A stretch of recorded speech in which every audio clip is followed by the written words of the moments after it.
that to figure out what to do. Like I said, I didn't. Y'all can't delete that part of the news or nothing. We can't what? It's live. Delete the part of the. It's all Why won't y'all record it then do it? because we want to do it live because news happens instantly. Sometimes there's breaking news and something happens now and we want to talk about it. We can't record it because we can't plan it. I don't know what the news is going to be like tomorrow, so we can't record it. You know what I mean? So we wait till the last minute to tell everybody about everything because news happens whenever. So as soon as we start it's Amber Alerts. Do what? It's called Amber Alerts. Amber Alerts. Amber Alerts are for very specific things. We do send out news alerts, though, on our KCVD app. You guys have apps on your phones and stuff like that? Yes. Cool. See, we've got Facebook. We've got a KCVD app. So if something happens in the middle of the night or in the middle of the day and we're not doing the news, we can send you an alert. Like an hour ago, I got an alert that the FBI raided Trump's lawyer. Who cares about Trump? All The right, guys. FBI does, apparently. We're really close to I'm our hearing newscast. you. What's really, really important That's a dump is there's level. no talking, okay? Can you guys do that for me? Yep. Whenever we give you guys a sign, there's no talking. What's up? What sign is it? Can I stand in there? Oh, who wants to do that? Oh, it's Hey, what is the sign? KCVD News Channel 11. No, the sign What? to shut up.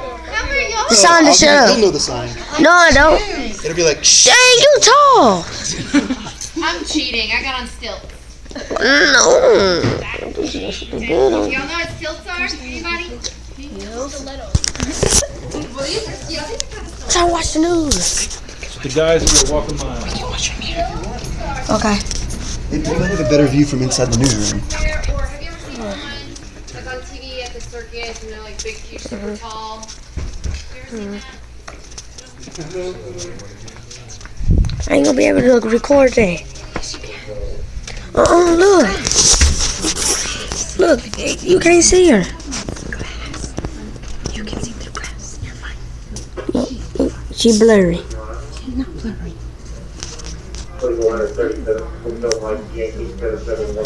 I need to hear her. I need to hear her.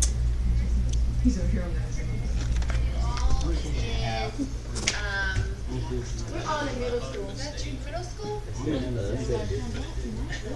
See, Yeah, we're doing a sexual I'm assault. gonna be good. This is all, I Yes, do all ma'am. the risk factors and preventative factors within sexual assault.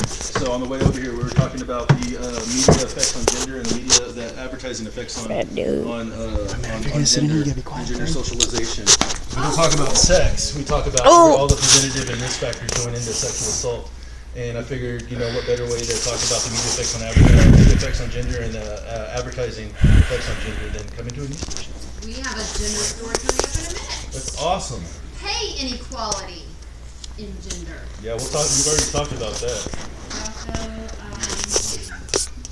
Remember me telling you guys that women only make 60 cents to 80 cents for every dollar a man makes? Stand by. All right, guys. Shh, that's the sign to be quiet. We gotta be quiet now, okay? No more talking. This is KCBD News Channel 11 and 5.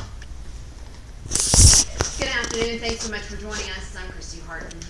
The man shot last night in Loveland has died. Officials say charges will be upgraded for the two men who are now in jail for their possible involvement in the shooting. 20-year-old Matthew Cruz and 19-year-old Canyon Fall, both of Loveland, were arrested and charged with aggravated assault with a deadly weapon. Loveland police were called to a house in the 100th block of Hickory Street around 7:30 last night. When they arrived, they found 27-year-old Matthew Sanchez in the street with multiple gunshot wounds. He was taken to Covenant where he died this afternoon. Police say the men were roommates and that the shooting is still under investigation. Today, a $20 million lawsuit was filed in the deadly Tech Terrace home explosion that killed 2 and injured several others.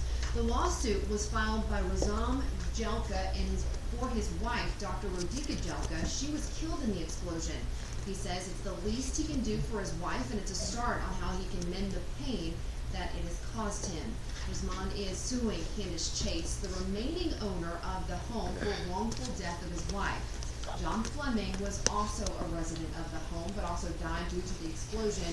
According to the background facts of this case, the Jelkas tried to slow the spread of the fire when suddenly an explosion occurred, resulting in a gas cylinder flying from the house, striking and killing Rodica. Rosman was also struck by flying debris and suffered a broken hand. John Golding is the main person in this investigation leading to this lawsuit. He claims to be an engineer, although he's not licensed. So there's just so much investigation to do, and that's why we went ahead and filed, so that we can get subpoena power and really find out what people, entities, organizations, and agencies knew and didn't. According to attorney Chad Enderman, this lawsuit could take 6 months to a year to get all the answers to their questions. Coming up at 5, we'll hear from Rosman on why he decided to file this case. A longtime Lubbock restaurant is in danger of closing after management says one of its employees stole money from them. Durango's restaurant just opened a second location late last year after 16 years in the Hub City. KTVD News Channel 11's Case Wilbanks joins us with details about what led to this financial heartache. Case? Well, Christy, Durango's is locally owned, run by the Astorga family, and it was a family friend employed by them for many years that betrayed their trust. According to the family and a police report, the person who they chose not to identify abused restaurant checks, even voided checks, by writing them to himself and depositing them into his personal account. The Astorga family discovered in March around $15,000 was lost when the bill payments didn't go through, leaving them unable to pay vendors, rent, employees, even themselves. And while the employees and management sticking with the restaurant are working to recover, the primary concern for them is helping the owner, Guarencio. I mean, it's my dad's, like, his whole life, that's what he's done his whole life, is cook, you know, so if we were to lose the restaurant, I mean, that's like losing a family member. I mean, it's serious, and it's just, I know it hurts him, but he doesn't show it, you know, he keeps trying to keep on going forward. Guarencio's son and his wife admit it was a mistake not to pay closer attention to the employee, and they want this to be a warning to others. The hope is the community will come eat with them at 50th and Frankfurt or Marshall Sharpen University, and we have reaction the family had to the news of the financial loss coming up on News Channel 11 at 6. Christy. Okay, thanks so much, Case.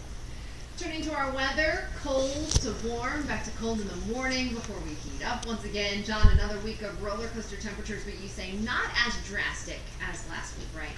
Not at this point. It looks like we won't be seeing, hopefully, a 60-degree temperature swing like we did on Sunday. Today's temperatures were chilly this morning, but we've only made it to around 70 degrees on the average on the South Plains today. It is warm for the afternoon, mild, winds picking up just a little bit. But when you look at the 7-day trends, they're going to slowly warm. 70s tomorrow. Look at those temperatures Wednesday, Thursday. We're going to be back in the 90s. Friday, we're going to fall significantly, but not as bad as Saturday. 60s Friday, Saturday, Sunday, and then back in the 80s coming up on Monday. So definitely the roller coaster pattern continues. For the evening coming up, you might wear a light jacket. You're going to be out late. Temperatures will move from the 60s at 7 o'clock into the low 50s by 11 o'clock. Skies should remain mostly fair. There's a few clouds scattered in the area. No precipitation around the South Plains, but a few light showers in the Panhandle. But at this point, this looks like cool temperatures coming up, Kristen. Okay, thanks so much, John. We are following the latest developments from Washington, D.C. and how the president is responding to a suspected chemical weapons attack in Syria. Blaine Alexander joins us from Capitol Hill with the very latest. The latest images of suffering in Syria, another apparent chemical weapons attack. President Trump calls it barbaric and promises to decide a course of action within 48 hours. We're talking about humanity, and it can't be allowed to happen. And in a rare move, the president condemning Russia's Vladimir Putin by name, saying if he did have a part in the attacks, everybody's going to pay a price. He will, everybody will. Overnight, the first retaliation, a missile attack on Syria believed to be carried out by Israel. The UN Security Council holding an emergency meeting to determine how to deal with the threat. Obama. Almost a year to the day after U.S. forces launched an airstrike to punish Syria for a chemical attack. We are beyond showing pictures of dead babies. We are beyond appeals to conscience. We have reached the moment when the world must see justice done. Just last week, President Trump announced he is ready to pull U.S. troops out of Syria.